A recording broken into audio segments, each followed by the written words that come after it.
어떤 이야기를 해주실지 정말 기대가 됩니다. 자, 표창원 교수님. 네, 조선 마약과의 전쟁 그리고 우리나라 마약 문제의 역사를 이야기할 때 꼭 빠지지 않는 게 하나가 있습니다. 혹시 뭔지 아십니까? 우리나라 역사를 이야기할 때 마약 문제요. 힌트 드릴게요.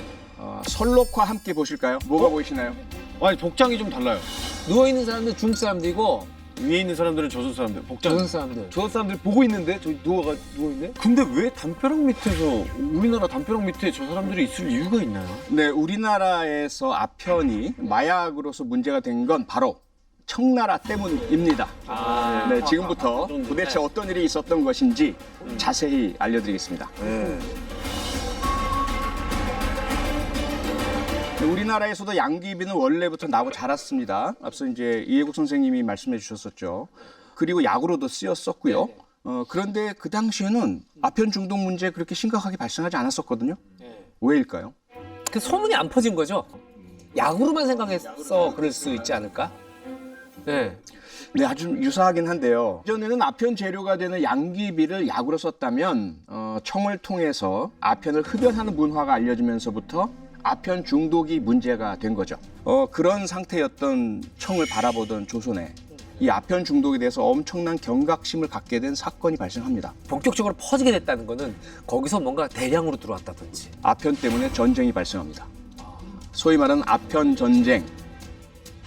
아편 전쟁은 19세기에 영국과 청나라 사이에 벌어진 전쟁이었는데요. 영국은 청나라한테 이제 차를 수입하고 그 대금으로 은을 이제 지불을 했습니다. 그런데 이제 점차 많은 양의 차를 수입하기 시작을 하면서 그만큼 많은 은을 이제 청한테 지불하게 되니까 영국 입장에서는 무역에서 계속 손해를 보게 되는 거예요. 생각해도 손해볼 것 같아요. 차는 기호품인데 이 기호품을 사는 대가로 은을 줬다는 것 자체는 이거 아무리 봐도 너무 손해지.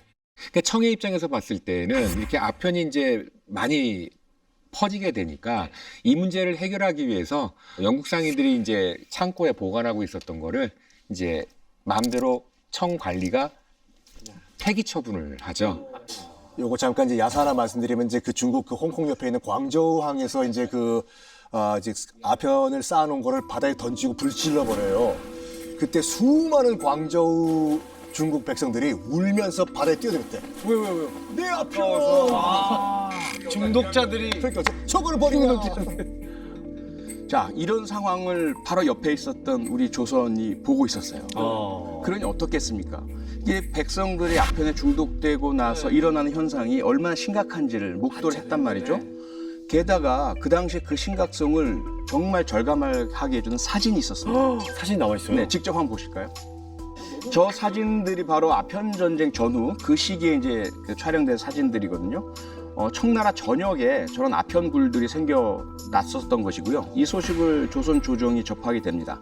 그래서 당연히 큰일 나겠다. 우리도 저렇게 되면 안 되겠구나. 이런 경각심이 발생한 거죠. 아편이 이제 지금 말씀하시는 과정에서 보면은 그냥 막 되게 저렴하게 빨리 이렇게 그 대중화된 것처럼 이제 인식이 되곤 하는데요.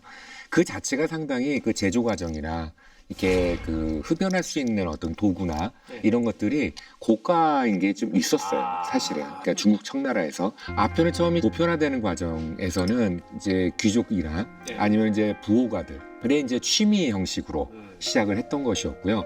배경을 보면 옆에 시중 드는 아이도 있고 하는 거 보면은 있는 집안, 그러니까 엄청난 부자나 귀족이나 그리고 이제 지식인일 가능성이 좀 더 많습니다, 사실은. 이게 사회 지도층들과 지식인들이 그랬다는 건 이 국가적인 위기예요. 조선 헌종 14년에 조정이 또 한 번 발칵 뒤집히는 사건이 발생합니다. 아편 때문에. 박희영이라는 역관이 청나라에서 아편 흡연 도구를 들여오다가 적발이 됩니다. 당시에 이거 안 된다, 심각하다. 우리도 청처럼 아편 중독이 좀 창궐하는 거 아니냐. 처벌해야 된다. 이런 논의가 빗발쳤었거든요. 헌종하고 대신들이 열띤 토론을 벌입니다. 이거 어떻게 처벌해야 될까? 아직 금지한 조항이 정해지지 않은 바이고 감히 성급하게 논의할 수가 없으니 널리 하순하여 재결하시기 바랍니다.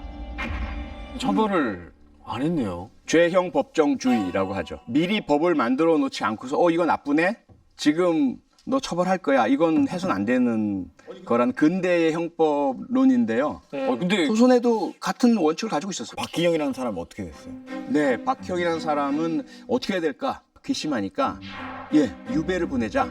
추자도라는 섬으로 유배를 가게 됩니다. 그러니까 아편 전쟁을 딱 보고 있었어요, 옆에서 조선이. 그걸 보고 멘붕이 온 거야. 아, 허걱, 아편 때문에 나라가 망할 수도 있구나. 이런 걸 옆에서 똑똑히 봤어, 우리나라가, 조선이요. 그러면서 이제 그 최초의 근대적 조약이라고 하는 뭐 강화도 조약이라고 있어요. 이게 굉장히 불합리한 조약이고 불평등 조약인데 여기서 얘기를 합니다, 우리가. 다른 건 다 몰라도 아편 판매 금지 조항만큼 반드시 넣자 해요.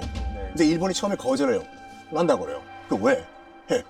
본 이 조약엔 안 들어가고 부칙 있잖아요. 부록. 네. 거기에 겨우 넣어요. 아 그래도 다행이네요. 그렇죠. 그만큼 우리 조선 정부는 여기다 목숨 건 거예요. 아편에 절대 들어오면 안 된다. 그렇게 해서 강화도 조약이 체결됐지만 1882년에 아편이 조선으로 유입될 수밖에 없었던 사건이 무려 2번이나 발생합니다. 그 첫 번째는 이모군란. 이모군란. 이었는데요. 이모군란 아시잖아요. 군대가 신식군대로 바뀌고 막 일본의 영향받아서 개혁이 막 일어나고 있는 상태에서 구식군인들이 일자를 잃기도 하고 급료로 받은 것이 형편없고 모래가 섞이고 이래서 막 난리가 나거든요. 그때에 이 구식군인들의 그 반란을 진압하기 위해서 고종의 부인이죠. 명성황후가 누구에게 도움을 청하느냐? 바로 청나라의 도움을 청합니다. 아, 네. 군대를 파병해달라. 청나라 군대들이 들어와요. 이모군란이 평정이 됐죠? 그럼 돌아가야 되잖아요. 안 돌아가요. 그대로 조선에 남게 됩니다. 그리고 조선에 남게 된 청나라 군인들이 자기 청나라에서 하던 일을 계속하게 되는데 그중에 아편 흡입이 포함되어 있었던 거죠. 같은 해에 이제 1882년에 이제 청이 조선의 이제 영향력을 더 확대하기 위해서 이제 조약을 맺게 되거든요. 조청상민 수륙 무역 장정이라고 하는 건데 상당히 길죠. 청해 상인들이 한양의 그 양화진까지 들어와서 물자를 거래할 수 있도록 하는 거였어요. 그러니까 무역을 할 수 있는 어떤 창고나 이런 거를 거의 서울 한복판에 만들 수 있다라고 하는 걸 허가받는다라는 거거든요. 근데 그 당시에는 사실은 외국인이 이렇게 한양 도성을 이렇게 돌아다닐 수 있는 것이 안 되기 때문에 그걸 이제 금지했던 건데 그게 처음 이제 열렸다라고 생각하시면 되고요. 네, 이렇게 해서 청나라 상인들 군인들이 많이 이제 조선에 주둔 거주 또 상업행위를 할 수 있게 됐잖아요. 네. 이 사람들에게 영사 재판권이라는 걸 주게 됩니다. 이게 뭐냐면 요즘 우리가 이야기하는 치외 법권. 아 치해법권. 치해복권 많이 들어보긴 한 것 같은데.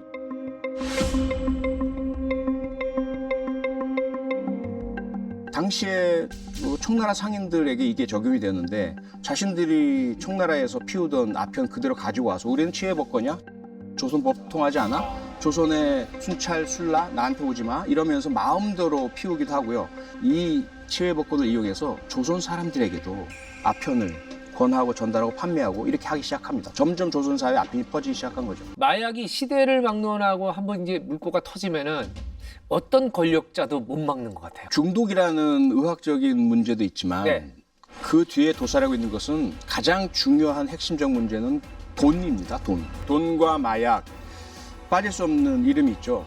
마피아 다 들어보셨죠? 예, 사실 마피아는 역사적으로 보면 이탈리아 시칠리아 섬에서 과거에 프랑스에 점령당했을 때 항거하던 게릴라 조직이었거든요.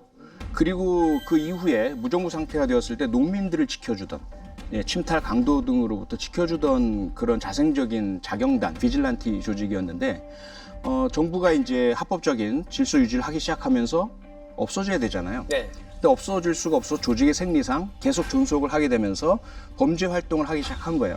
처음에는 뭐 금지된 술의 유통이라든지 마약이 돈이 된다는 것을 알기 시작하면서 원래 마피아의 탄생과 완전히 반대되는 거죠. 시민들과 지역사회를 파괴시키는 마약의 밀매, 밀거래에 관여하기 시작을 합니다. 결국은 이런 막강한 조직력과 무력을 가진 마피아가 국제적인 마약에 개입하기 시작하면서 마약 문제가 전 세적으로 퍼지게 되죠. 실제로 지금 마약은 전 세계적으로 워낙 고부가 가치 산업이에요. 태국이나 필리핀 뭐 이런 데서 조금만 가지고 와도 국내에서 팔 때는 엄청난 수익을 얻을 수 있거든요. 그러다 보니까 청년들이 여기 사업에 몰두해서 점점 그 많이 가담을 하고 있어요.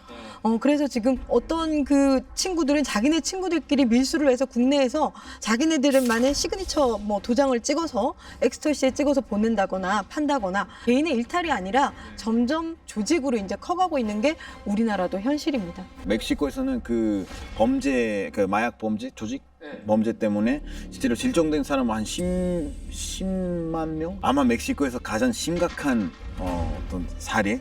2006년에 그때 멕시코에 그 새로운 대통령이 들어왔어요. 근데 새로운 대통령이 약간 난 각도가 달라. 나는 다른 사람이다. 이렇게 하면서 멕시코의 마약 카르텔들이랑 전쟁 선포한다. 나왔어. 실제로 방송에서 나와서 그렇게 얘기했는데 그게 문제는 뭐냐면 그 카르텔들은 어쨌든 보통 국민들이 잘 건드리지 않아요. 잘 건드리지 않아요. 자기들끼리 전쟁이고 자기들끼리 싸우고 자기들끼리 죽이고 하는데 갑자기 사람들 눈 앞에서 대통령이 나와서 너랑 전쟁을 한다 이러면은 그러면 나도 너의 국민들은 건드릴게. 이렇게 협박이네, 협박. 이거 실제로 그 협박 아니고 실행 시민들을 건드리기 시작했는데 그때 뭐 2만 명 이상 피해를 받았어요. 아니 정부가 이제 싸우자 했는데 정부를 공격한 게 아니고 그냥 국민들을 공격한 거예요. 왜냐? 정보 이미지가 무너지니까요. 민심이 또 흔들리겠다. 그럼요. 네. 사람들이 뽑아서. 자기 정보를 안 믿으면 그러면 끝이잖아요. 네. 뽑아서 다 탔다 우리가. 네. 그럼 그 사람은 건드리는 거예요. 실제로 진정이다. 어떻게 했어요? 못 이기겠는 거예요. 그래서 대통령이 나와서 죄송합니다. 전쟁 취소하겠습니다. 이렇게. 진짜로요? 그때는 사람들이 많은 피해를 받았어요. 약자가 피해 보니까. 와, 그거는 어떻게 진짜 쉬운 문제가 아니었을 것 같아요. 그러니까 시도를 해본 거죠. 이런 식으로 세게 나오면 좀 해결할 수 있지 않을까 이렇게 나왔는데 그게 답이 아니었던 거죠. 공격한다고 얘기를 미리 하지 마시지.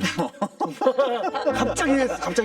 잠깐 우리끼리 형 쟤를 공격을 하지. 우리끼리만 얘기를 해야지.